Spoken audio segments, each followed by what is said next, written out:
Assalamualaikum dan salam sejahtera. Seterusnya kita sambung subtajuk yang terakhir, iaitu pergerakan bahan merentas membran plasma dalam kehidupan seharian.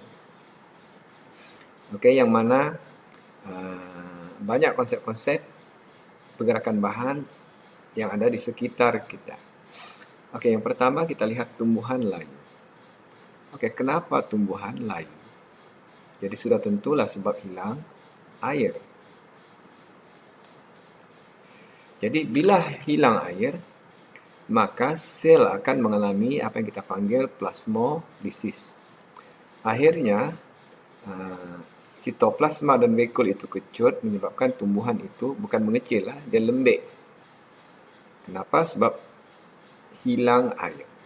Jadi, kalau kita mahu dia segar balik, kalau kita mahu tumbuhan ini segar balik, apa yang kita buat ialah kita renjiskan air.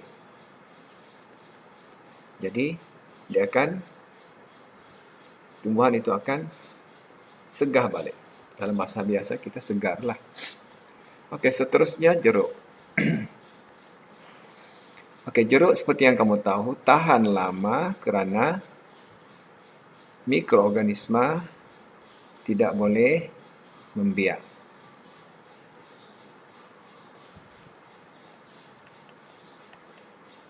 Kenapa? Sebab bila membuat jeruk ini, antara bahan yang kita campur ialah, kalau contoh jeruk mangga kan, yang kita campur ialah gula.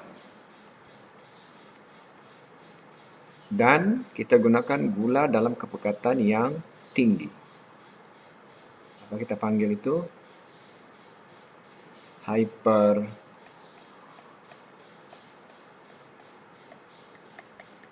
Mesti pekat gulanya. Kalau gula tidak pekat atau kita letak dalam air sahaja, mangga ini akan jadi buruk.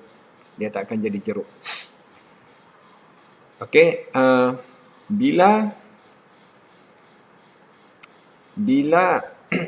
kepekatan gula terlampau tinggi, maka kalau ada mikroorganisma,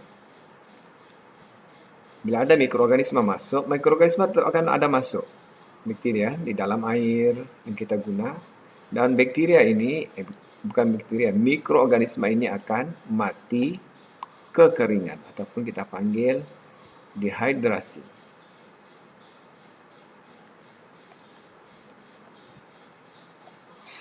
Okey, mati kekeringan. Jadi jeruk itu sama ada biasanya kadang-kadang diguna garam. Kalau dalam ikan masin kita guna garam lah.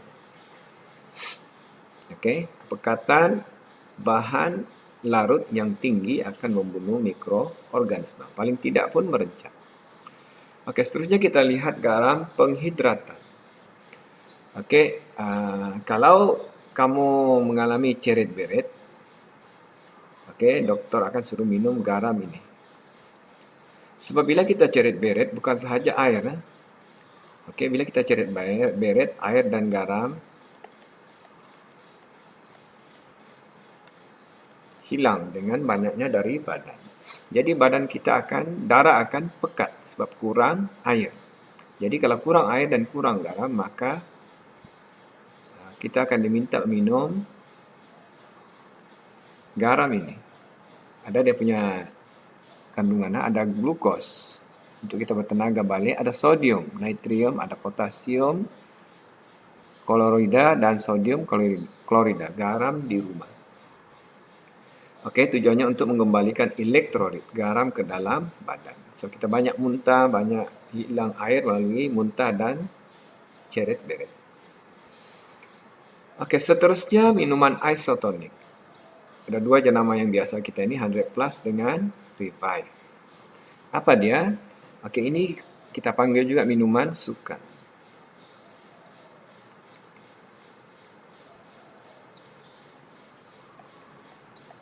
Cuma sekarang ini, minuman ini jadi kegemaran ramai. Walaupun tak bersukan, diorang minum. Okey, minuman ini, dia ada gula, dan yang paling penting, garam.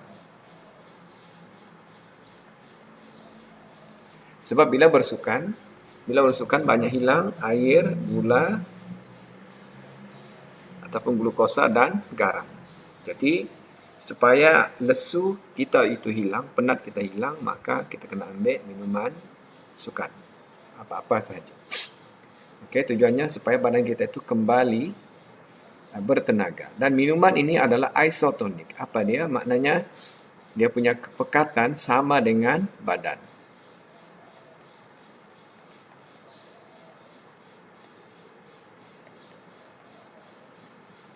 Kalau kita minum minuman bergula, sirap, lama-lama kita akan haus ataupun terminum air laut. Itu sebabnya kita akan cari air putih, air biasa. Tujuannya untuk mengimbangi kepekatan tadi. Sebab garam dan gula itu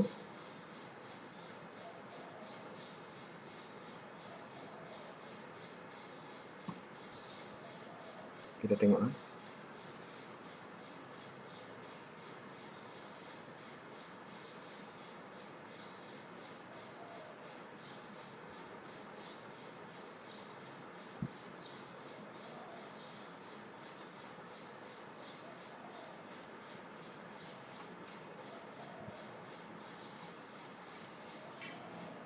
Okey.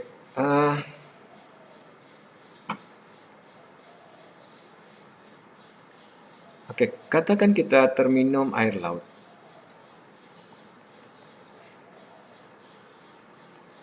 Okey, katakan ini kita punya sistem penghadaman.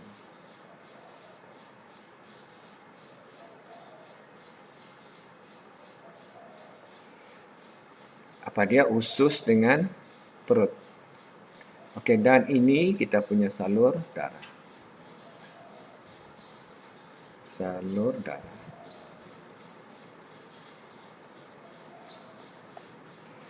Okey, bila banyak garam di dalam salur penghadaman, garam,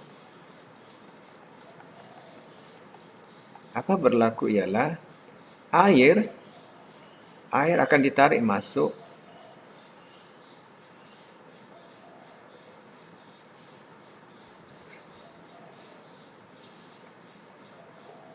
air akan ditarik masuk ke sini. Dari salur darah ke dalam kapilari darah. Okey, kenapa? Tujuannya untuk imbangkan kepekatan. Sebab sini hypertonik. Di sistem penghadaman jadi ini akan sedut air dari salur darah.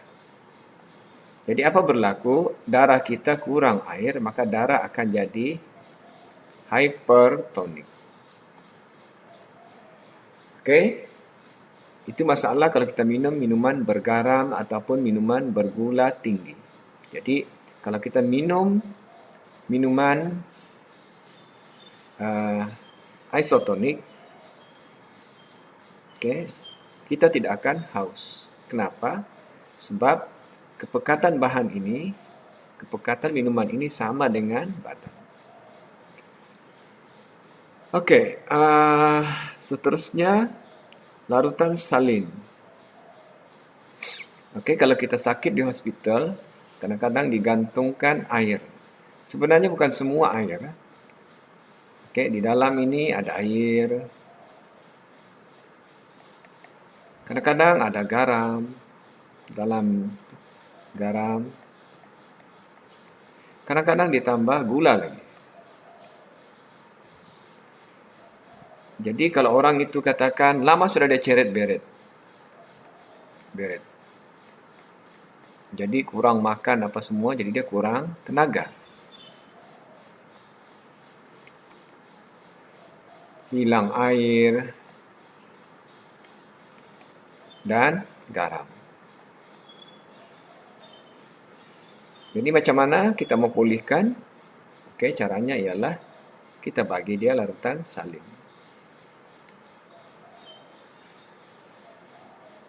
Okey. Ini. Itu sebabnya kalau di hospital banyak bergantung benda.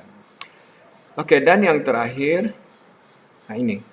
Okey, air minuman yang kamu beli dalam galen dari mesin di kedai itu dipanggil air RO. Apa dia? Reverse osmosis. Osmosis terbalik. Kalau osmosis biasa, arah gerakannya begini.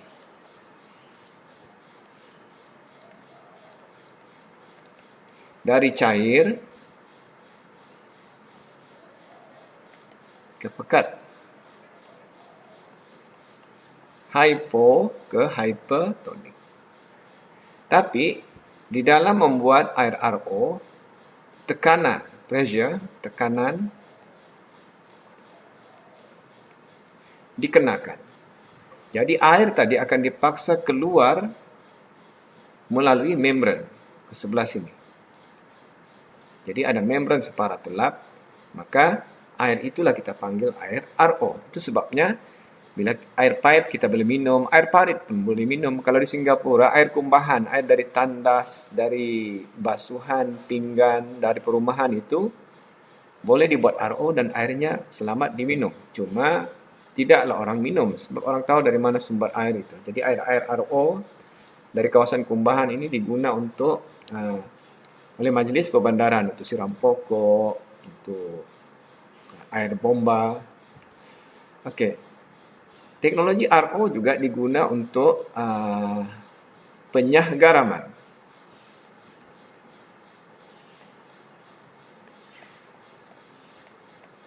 Orang putihnya kita panggil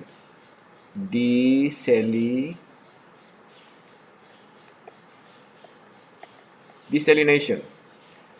Okey, antara masalah utama di negara-negara Teluk, negara-negara Arab ialah kawasan hijaunya sangat kurang. Jadi bila kurang pokok maka kurang air. Gurunya terlampau luas. Okey, jadi salah satu teknik yang diguna ialah membuang garam dari air laut. Ini air laut ini. Dan proses itu menggunakan teknologi RO, reverse osmosis. Garam tertinggal, air masuk ke sebelah. Okey, jadi akhirnya air laut itu menjadi air tawar.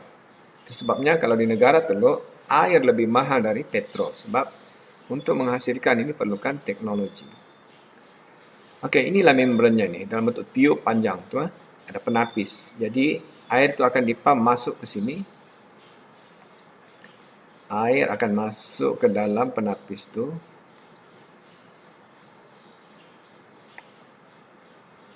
Air akan masuk ke penapis dan dipam. Bila dipam, okey, air keluar dan garam tertinggal. Okey, itu kita panggil reverse osmosis. Okey, jadi cukup. Habis sudah bab ini.